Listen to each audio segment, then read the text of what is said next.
चलो बच्चों, हम लोग ने इस पार्ट में ये देख लिया कि भाई जो आपके ऐसे इलेक्ट्रोलाइट होते हैं जो लायोफोबिक होते हैं, वो तो बेचारे ऐसे होते हैं कि उनको तेजी से घूर के देख लो तो भी वो कोएगुलेट हो जाते हैं। तो उनके कोएगुलेशन के लिए एक रूल है, जो रूल कहलाता है हार्डी जूल्स रूल। SCHLUZE। ठीक है, ये रूल क्या कहता है? ये रूल ये कहता है कि यदि आपके सामने कोई कोलाइडल सॉल्यूशन है, ठीक है, जिसको आपको कोएगुलेट करवाना है। मान लो एक बार ये जो कोलाइडल सॉल्यूशन है इस पर आपका पॉजिटिव चार्ज है, ठीक है।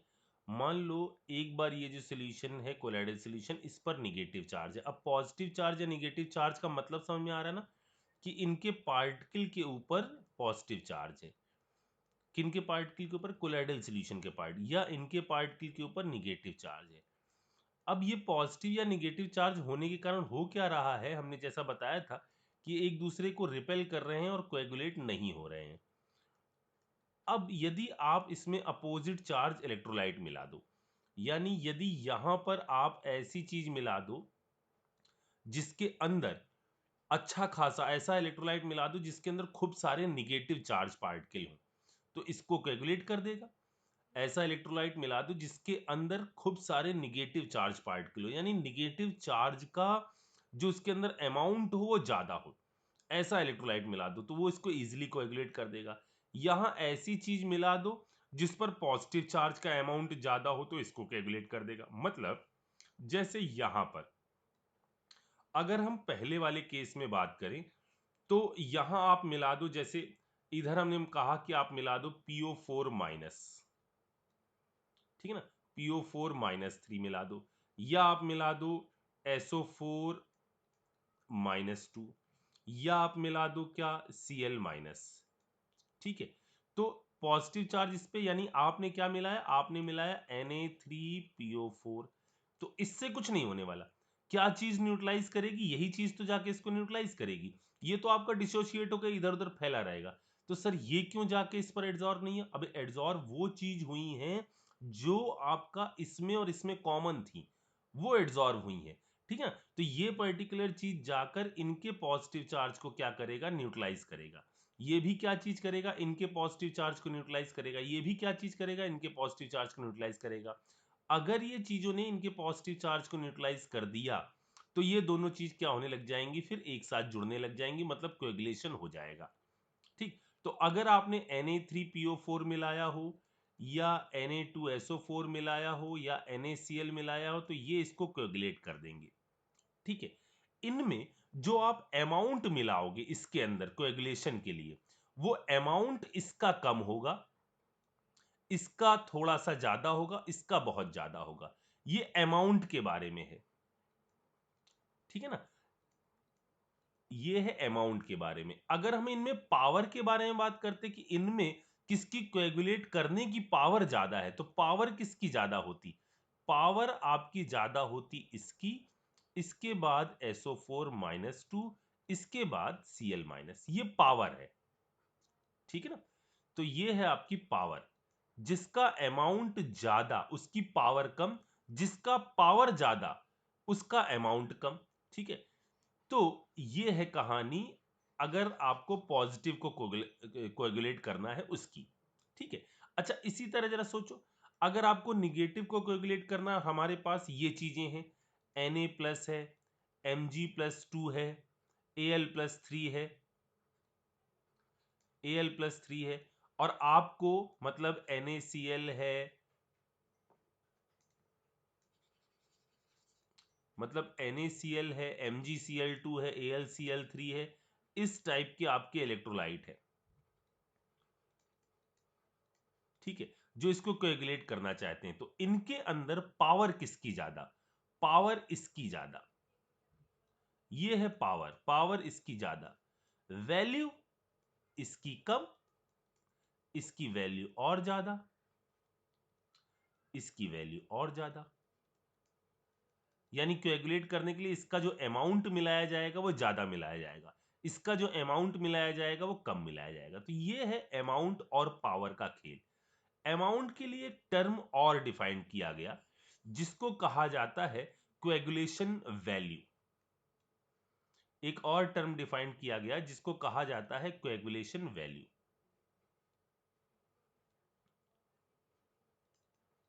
कोएगुलेशन वैल्यू, या इसी टर्म को आप एक और नाम देते हैं फ्लोकुलेशन वैल्यू।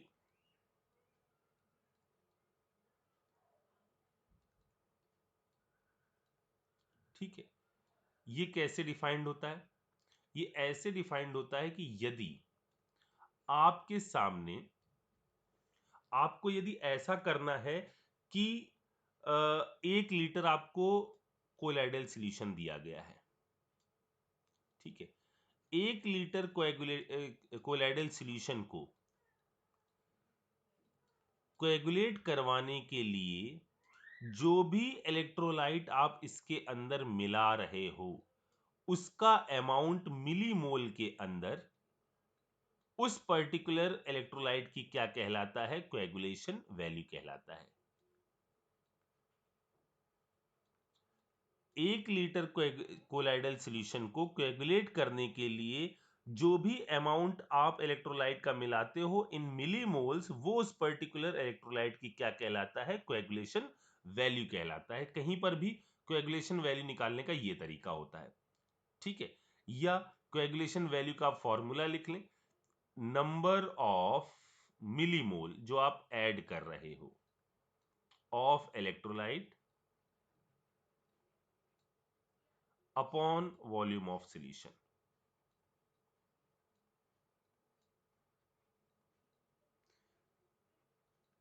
ठीक है,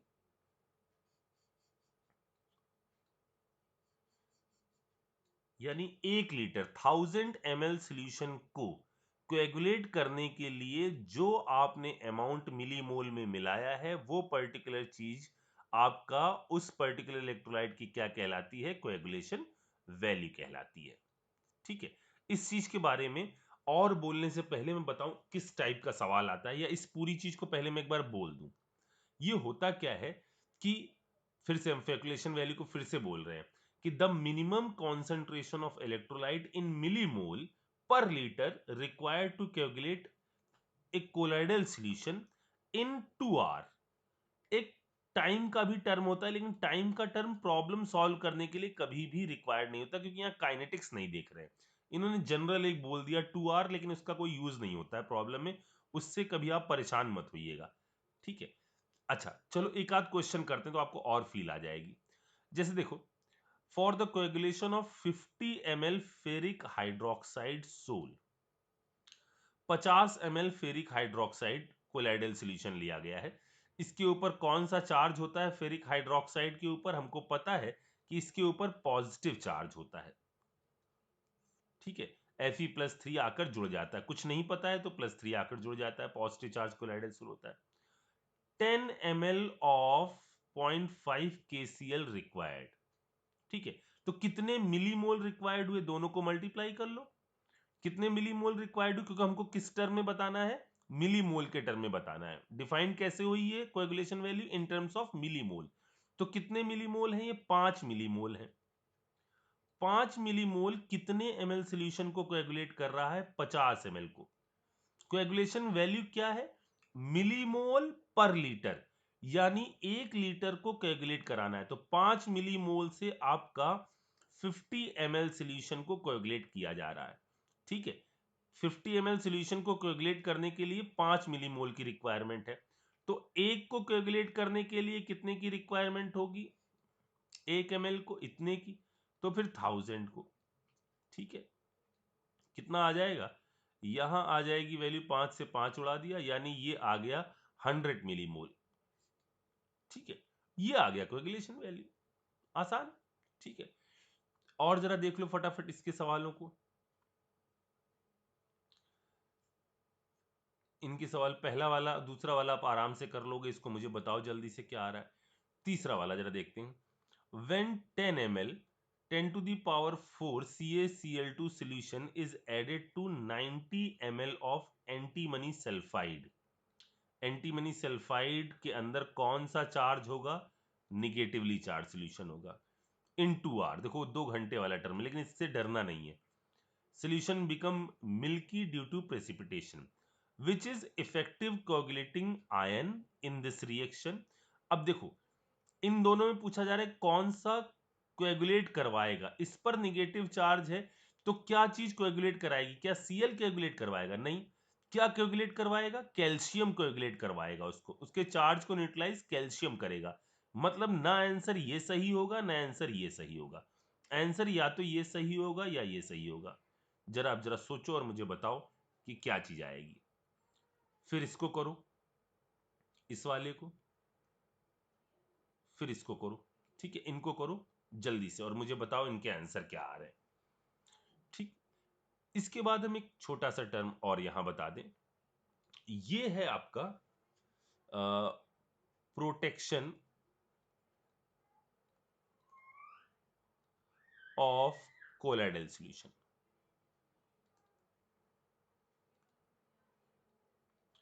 देखो होता क्या है कि हर वक्त हम कोएगुलेशन के बारे में नहीं सोचेंगे, हमें ये भी तो सोचना है कि फिलिक वाले ऐसे हैं बेचारे जो बहुत ज़्यादा ही आसानी से हल्का सा हीट कर दो, थोड़ा सा अपोजिट चार्ज कोलाइडल सॉल्यूशन मिला दो, इलेक्ट्रोलाइट मिला दो, डायलिसिस कर दो, कुछ तो भी कर दो, वो आराम से क्या हो जा रहे हैं? कोएगुलेट हो जा रहे हैं। ठीक है, तो यदि आपको इस कोएगुलेशन को रोकना है कि भाई ये चीज कोएगुलेट ना हो पाए, इसको प्रोटेक्ट करना है, तो इसके लिए क्या जुगाड़ किया जाए कि हम कैसे कहीं किसी तरह से प्रोटेक्ट कर सकते हैं इस लायो। प्रोटेक्शन किसको किसको जरूरत है? प्रोटेक्शन की, प्रोटेक्शन की जरूरत किसको है? ये जरूरत है फिलिक वाले को कि फोबिक वाले को? फोबिक वाले को जरूरत है ना, फिलिक वाले को तो कोई जरूरत नहीं, क्योंकि फिलिक वाले के साथ क्या है, उसके चारों तरफ तो केज लाइक स्ट्रक्चर है। तो होता क्या है, यदि आप यदि आप ऐसा कर दो कि लायोफिलिक में, यदि ये जो कोलाइडल सॉल्यूशन है ये आपका है लायोफिलिक,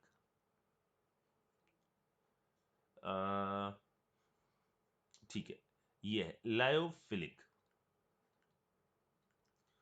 ये कोलाइडल सॉल्यूशन है लायोफोबिक।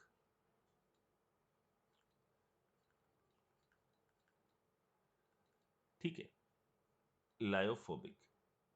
किसको प्रोटेक्शन की जरूरत है? प्रोटेक्शन की जरूरत क्या है इसको? है नहीं, ये तो स्टेबल है, ये इजिली कोएगुलेट नहीं होता। लेकिन ये वाला क्या होता है? इजिली कोएगुलेट हो जाता है, ये आपका लेस स्टेबल है। तो प्रोटेक्शन की जरूरत किसको है, इसको या इसको? एक सेकेंड, प्रोटेक्शन की जरूरत किसको है? इस वाले को प्रोटेक्शन की जरूरत है।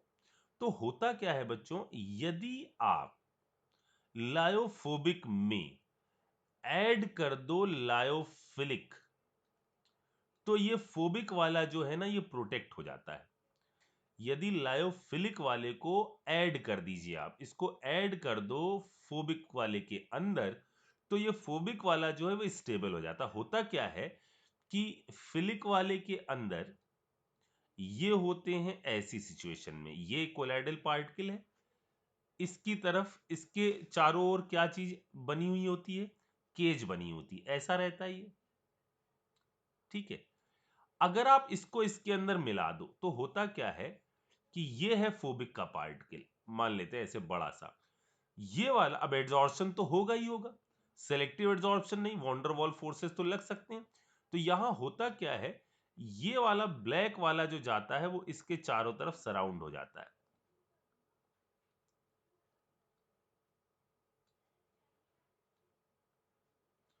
और जो ब्लैक वाला जाता है ना, तो अपने साथ लेकर जाता है अपनी केज। आया समझ में? जिससे इनडायरेक्टली ये केज बन जाती है किसके चारों तरफ? फोबिक वाले के चारों तरफ, और ये प्रोटेक्ट हो जाता है। समझ में आया प्रोटेक्शन कैसे होता है? अब इसके लिए एक टर्म डिफाइन किया गया है, ये टर्म बच्चे हमेशा भूल जाते हैं। ये मेरा पर्सनल एक्सपीरियंस कह रहा है, आप जरा इस चीज को समझिएगा। वो टर्म कहलाता है गोल्ड नंबर।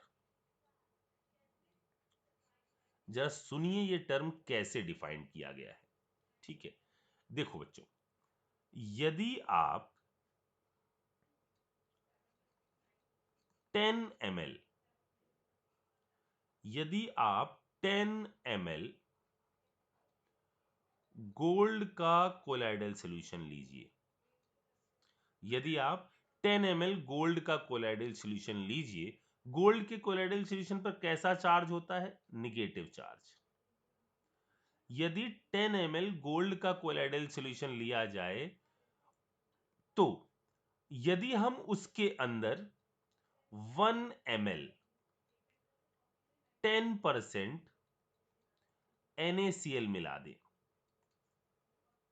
गोल्ड नंबर की डेफिनेशन सुनो जरा सा, कि 10 ml गोल्ड सॉल्यूशन लिया गया, उसके अंदर यदि हम 1 ml 10% NaCl मिला दें तो ये कोएगुलेट हो जाता है, ये कोएगुलेट हो जाता है, क्योंकि NaCl में ये स्टेबल नहीं है, नेगेटिव चार्ज सामने से आया, पॉजिटिव चार्ज कोएगुलेट कर दिया।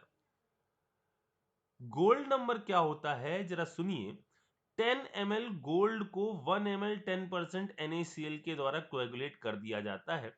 लायोफिलिक का वो अमाउंट जो इस कोएगुलेशन को रोक दे, लायोफिलिक का वो अमाउंट इन मिलीग्राम जो इस कोएगुलेशन को रोक दे, इस फिलिक वाले की कहलाई जाती है गोल्ड नंबर।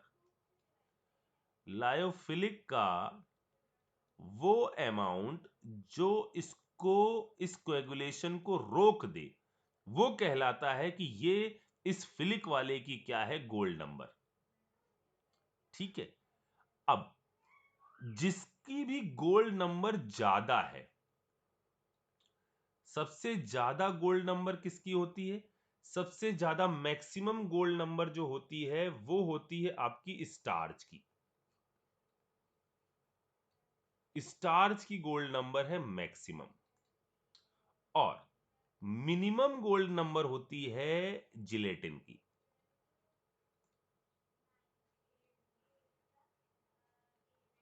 जिलेटिन की मैक्सिमम ये, मिनिमम ये। अच्छा, अब मुझे बताओ एक चीज, कि इन दोनों में गोल्ड नंबर इसकी मैक्सिमम है। ठीक है, इसका मतलब इस कोएगुलेशन को रोकने के लिए इसका अमाउंट जो मिलीग्राम में मिलाया गया होगा वो ज्यादा मिलाया गया होगा, तभी तो इसकी गोल्ड नंबर ज्यादा है। यानी यदि मैं आपसे पूछूं कि इसकी प्रोटेक्टिंग पावर कैसी है, इस वाले की प्रोटेक्टिंग पावर कैसी है, तो आपका जवाब होना चाहिए इसकी प्रोटेक्टिंग पावर कम है। और चूंकि इसका बहुत कम अमाउंट मिलाने पर ही इसने इस कोएगुलेशन को रोक दिया है, मतलब इसकी प्रोटेक्टिंग पावर कैसी है? ज्यादा है। ठीक, तो यहां तक की कहानी जो है, इस पर बेस में अब एनटीए में जो सवाल आए हैं अब तक वो मैं आपको देता हूं, इसको आप करिएगा, इसमें दिमाग लगाइएगा। ठीक है ना? हमने अभी इसके अंदर कैटेलिस्ट वाला पार्ट जो है वो नहीं पढ़ा है, क्योंकि वो एक्सक्लूडेड है, तो उसको हम लोग अभी क्यों दिमाग में रखें। ठीक है, आगे देखते हैं, आगे जब भी समय हो सकता है वो पूरी तरह से हट जाए, इसलिए अभी उसमें हम समय बर्बाद नहीं करेंगे। ठीक है बच्चों, चलिए देखिए जल्दी से इसको।